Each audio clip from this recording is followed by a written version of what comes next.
Pandalas ako sa aking paglalaba ngayong umaga mga kagala kasi gustong gusto kong matapos yung pagtatabtab ng mga matataas na damo dito sa paligid ng aming bahay. Naalala ko may binabad ako kaya inuna ko na muna ito bago ulit ako mag-umpisa. At nagbabanlaw na sana ako nang maalala kong wala nga pala akong tubig sa drum kaya naman pinuno ko muna, nagbukas muna ako ng tubig para naman dire-diretso ang aking pagbabanlaw. At ayan, okay na. Dire-diretso na ulit tayo magbabanlaw mga kagala para wala nang abala. Masarap kasi talaga mga kagala magbanlaw ng hindi tipid sa tubig. Kaya naman kami ay nagpapasalamat kasi maalwan kami dito sa tubig. At pagkatapos ko na nga isinampay ko na rin agad para habol sa init. Sayang din naman kasi baka mamayang hapon umulan na naman. Madalas kasi mga kagala tuwing hapon umuulan dito. Kaya talagang pagkakaumaga dapat madaliin mo ang paglalaba para kapag nakapagsampay ka wala nang problema.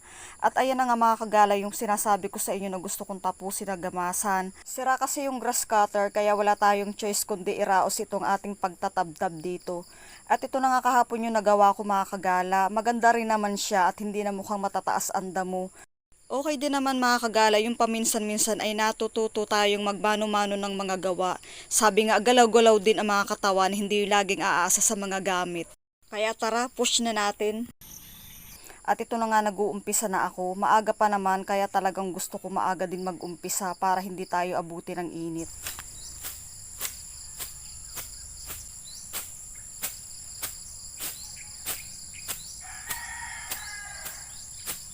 At ayun si Disa Teres nagpapahinga dahil hindi pa naman talaga siya totaling okay kaya sabi ko wag na muna siyang gumalaw at ako na lang muna ang bahala sa mga gawain.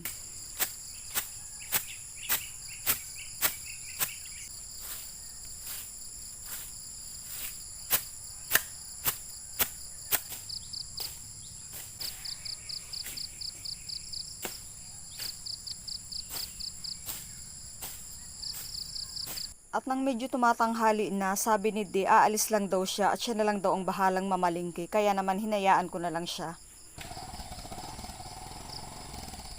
Ako naman ay tuloy-tuloy na sa aking pagtatabtab. Talagang gustong gusto ko itong matapos kaya paninindigan ko na itong mga kagala.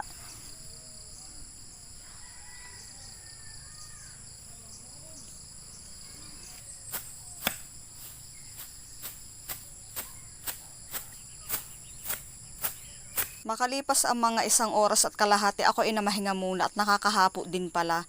Pero ang sarap ng piling mga kagala kapag pinagpapawisan lalo na kapag umagang umaga.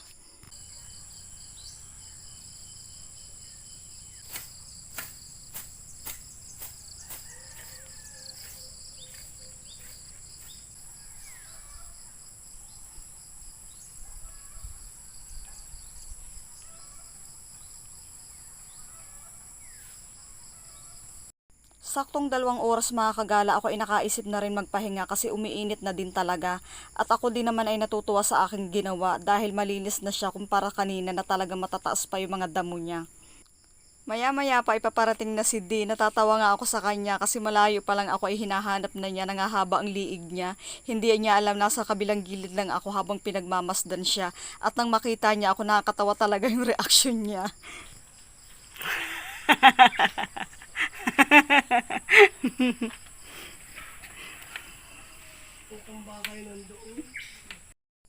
Tumuloy-tuloy na siya sa kusina at doon na niya inilapag ang mga pinamili niya. Pagbukas ko ng bag na dala-dala niya, ako naman ay napanggiti kasi may dala siyang bikat. At syempre hindi mawawala yung karyoka. Kamuting kahoy yan mga kagala. At meron din siyang biniling kamuting kahoy pa rin na nilupak. Napakasarap niyan mga kagala. Magmamadali lang ako magkape kasi magluluto pa rin ako para sa pananghalian. Kape tayo mga kagala. Hindi ka magkakape? Oo, kapit. Anong lasa? Thank you. Buti naalala mong gusto ko ito.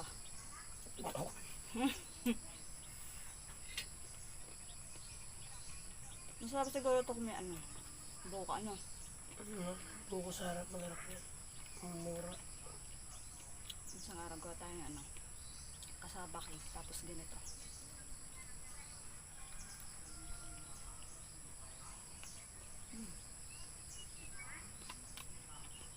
Tama? Ang lasa, sayang nga eh. Malasa. May lasa ka na kagabi.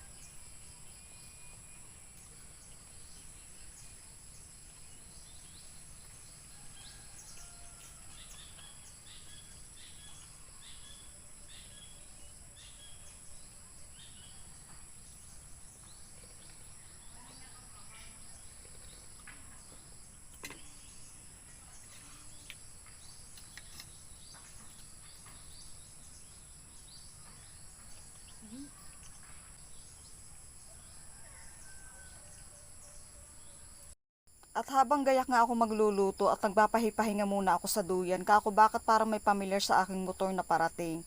At nang makita ko, nako! Ayan, antim pa surprise. Mga paandar nyo! Ang paandar na mag-asawang ito.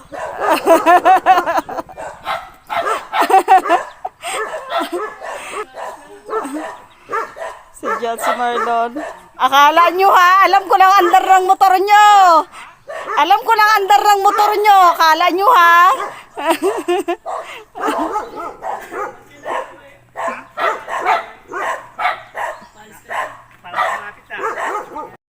Ganyan talaga silang mag-asawa mga kagala. Minsan akala namin nasa Rizal pero hindi namin alam nandito na lang pala sa aming Balisbisan.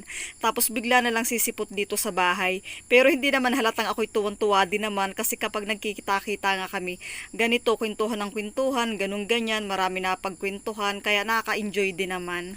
At syempre hindi mawawala ang pagbubuko namin kasi favorite siya ni Jonah. Yan, pwede na yan. Sige, kahit matigas-tigas. Oo. Ilan yan, Ben? Kalahatin mo na. Yung matigas-tigas. Busot! Totoy! Ilis yan, Totoy! Huwag ka punta dito. Ano po yan? Ay, wag na yan. Mabagsakan ka. Mahirap ka gawin. Hindi nga kami makagawa ng amin. Wala tayong pamalit.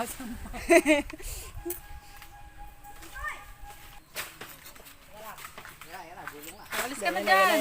Yan na nga. Bug! Tama na yan. Marami na yan. Marami na yan. Thank you. Kaya malalaglag. Hindi.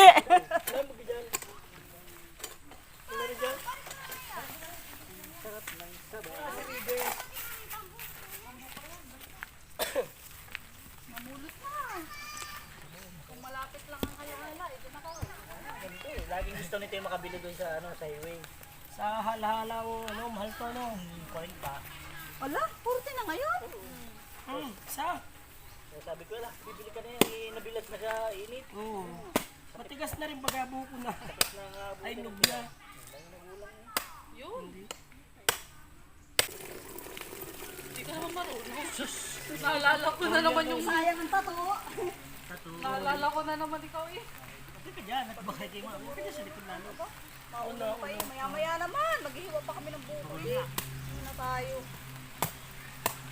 Maya. Kaya nakalagay sa taas. Ano mo naman eh? Lakad mo na. Ako'y madali na naman. Malalabasan sa sila. Mag-uumpisa pa nga lang kami magkayod ng buko na kung biglang umulan kaya lumipat kami dito sa gilid ng bahay. Ano ba sa may tama ng araw? Kaya yun ang kinuha ako ng buko o may hagda na din. Ang galing. Kuha na niya ng buko. Hindi na magabakan medyang anong yan. Nakakatawa nga lang kasi mga 10 minutes lang ang itinagal ng ulan tapos sa palipat lang tuloy kami dito sa gilid ng bahay tapos medyo mainit pero okay lang ituloy-tuloy na lang namin dito ang pagkukudkod ng aming mga buko. Oo.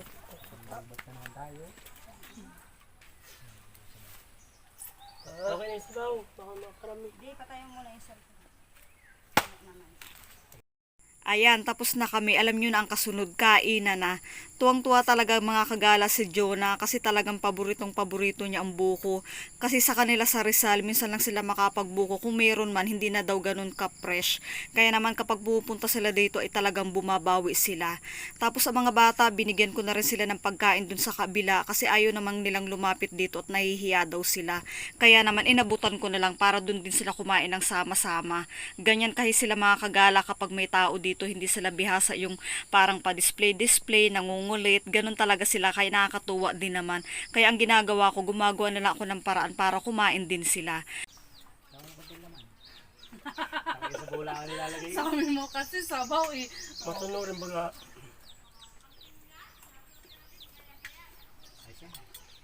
Ay, sa talagat puno na eh. Tara na mga kagala, sabayan ninyo kami, kain tayo. Sorry kung natatakam namin kayo. Alam naman namin na may sapat ding panahon para pagka isang araw ay makauwi din kayo dito sa atin sa Bicol para makapag-food trip ng buko. O paano mga kagala, habang kami ay kumakain at nagkukwentuhan sabay ulit ng malakas na ulan, dito ko na rin tatapusin ang aking maikling kwento sa inyo. Maraming salamat sa inyong pagdaan sa pagtambay at sa oras ng inyong ibinigay. Ingat kayo palagi mga kagala. See you on my next vlog. Bye! Malandi.